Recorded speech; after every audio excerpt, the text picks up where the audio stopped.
frankly, going back to that first original monstrosity CR that was proposed, 1,547 pages, that thing was taking on water very, very quickly before Elon Musk ever even tweeted about it. I didn't see that having a real future. What is kind of interesting now, it looks like, if you believe the rumor and the innuendo and all the stuff that's going around, it looks like it will be essentially the same bill that we voted on last night, minus the debt ceiling part. I think that's what you were talking about a little earlier, what's the difference here? Look, I said to my staff as they were describing this to me and we were having a conversation, it feels like we're still eating a sausage. We're just not grinding it up and putting it in one place. We're just eating the pieces of the parts of the pig in a different way. But look, this is something we need to get done. I mean, a lot of us are trying to get to yes, to be able to try to keep government open and make some progress and really start looking forward to that Trump trifecta that we're going to have in January. Well, yeah, and that's only weeks away. And the president-elect, Congressman, has made it quite clear what he wants to happen here. Just overnight, he said once again the debt ceiling should either be abolished entirely or lifted perhaps until 2029, when he will be out of office. If it were to go to the floor, if this were to have a separate vote, do you think your Republican colleagues would go against him for a second time? Well, I think it's debatable. Well, first and foremost, you have to look at what was the purpose of the debt ceiling votes. This hasn't always been in existence. The idea was to hold Congress's feet to the fire and to really limit spending. Well, $36 trillion later, that has not occurred, that hasn't happened. And look, I'm extremely concerned about this. I'm the author of a bipartisan debt commission bill that passed the House Budget Committee. And, this is a dragon we have to wrestle to the ground for our kids and our grandkids, future grandkids. But is the debt ceiling, that particular vote, really the thing that is holding everybody's feet to the fire? And sadly, no, I don't think it is. And we've had this debate, and those opinions sort of maybe slosh back and forth, kind of depending on who's at the White House, as to whether there should be a increase in that debt ceiling or not. It drives the debate, which we absolutely need to have, but I don't think it's been very effective in actually curtailing any of the spending. So you wouldn't necessarily be opposed to the idea of abolishing the debt ceiling before Trump takes office, even if it can't be done this week? There will still be a few weeks of the 119th Congress before he takes the oath at inauguration. Yeah, that is at least what we understand is going to be discussed, is looking at what happens after we come back in January 3 to continue that conversation.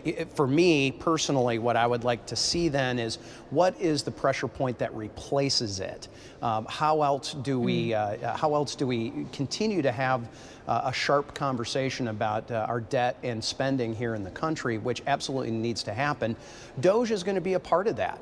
Frankly, I hope that Vivek and Elon Musk are concentrating as much on that effort in DOGE as they do seemingly the House machinations about whether we're going to be voting on a bill or not. Yeah. That's going to be a key part. But look, whether it is whether it would be doing some sort of commission style debt commission like we had with Scott Peters and myself in our bipartisan fiscal forum, or some other mechanism, I want to make sure that we don't just kind of throw this to the wind and not have a conversation about this debt and deficit. Well, as you talk about the DOGE, sir, it's one thing for them to use their time that has been allotted, which goes to the summer of 2026, and then make recommendations to legislators such as yourself as to what they think should be done. It's another to actively weigh in on the legislative business of you and your colleagues when they themselves were not elected. Do you view any of this as inappropriate? No, I don't view it as inappropriate. Look, all you got to do is look at my Facebook or X or any of the other social media. There's plenty of people weighing in, and it's not just constituents, right? I mean, it's people from media, it's people from think tanks, it's all those things. He happens to have a bigger microphone than most people do, Sure. But in many ways, it's kind of still the same thing. Well, fair enough. Sir, I'd like to ask you about the future of the Speaker, Mike Johnson. It obviously has been a very difficult week for him, and there have been questions raised as to whether or not he's going to be able to win the gavel again in the 119th. As you see it now, does he easily have those votes, or could it be hard fought like it was for Kevin McCarthy before him? Well, I'm hoping we learned a lesson 2 years ago with Kevin McCarthy that this is not just simply an exercise in debate about who should lead. This really does paralyze us. And sorry, it's getting a little loud behind me here. But you know, we at the end of the day, we have got to make sure that we have a leader who is strong and has the backing of the conference. I think the president's voice will be an important one in this. So far, he has lent his support to Speaker Johnson, and I'm presuming that continues. Then I think the speaker's in a strong position. There's you know, look, there's lots of rumblings, and earlier you had brought up a couple of other names that had made runs at it and attempts after Kevin McCarthy was removed. And I don't see a path forward for any of those folks in this next Congress any different than what it was in this last conference. So that's a problem then. If you're coming up with an alternative, you got to have an alternative, and at this point there isn't one. So he's got to keep moving. I just encourage him to be bold and to be a strong leader on those things, and then I think that will help him. And I know you have to run shortly to go hear from him and others in Republican leadership, sir. So just one final question for you. As you sit on the Financial Services Committee, we're here on Bloomberg. Financial markets are wondering what the heck is going on here in Washington. And I just wonder what your message to them would be when we consistently find ourselves in the same place where we are looking like the antithesis of fiscal responsibility in some ways. What should the markets think about the confidence they should have in this body's ability to make sure the United States, in full faith and credit, remains as it always has?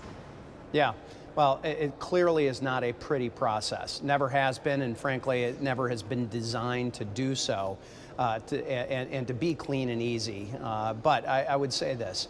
At the end of the day, the right thing tends to happen. It might take a little different timeline than what some people hope or would expect. But you know, I have great confidence in our markets. There's a reason why the rest of the world comes to invest in the United States. We have the deepest, most liquid markets. You know, we've got a banking system that is you know, bar none to anyone else around the world. And at the end of the day, we need to continue to make sure that the United States remains that attractive place to do business. And I would argue the last administration with Basel III and a number of other things, you know, climate disclosure and all kinds of stuff that the SEC and the FDIC and others were trying to do, they were hindering that. So I think it's going to be a breath of fresh air come January 3 when the House and the Senate leadership change, at least on the Senate side, and then January 20 when the president-elect becomes president again, President Trump.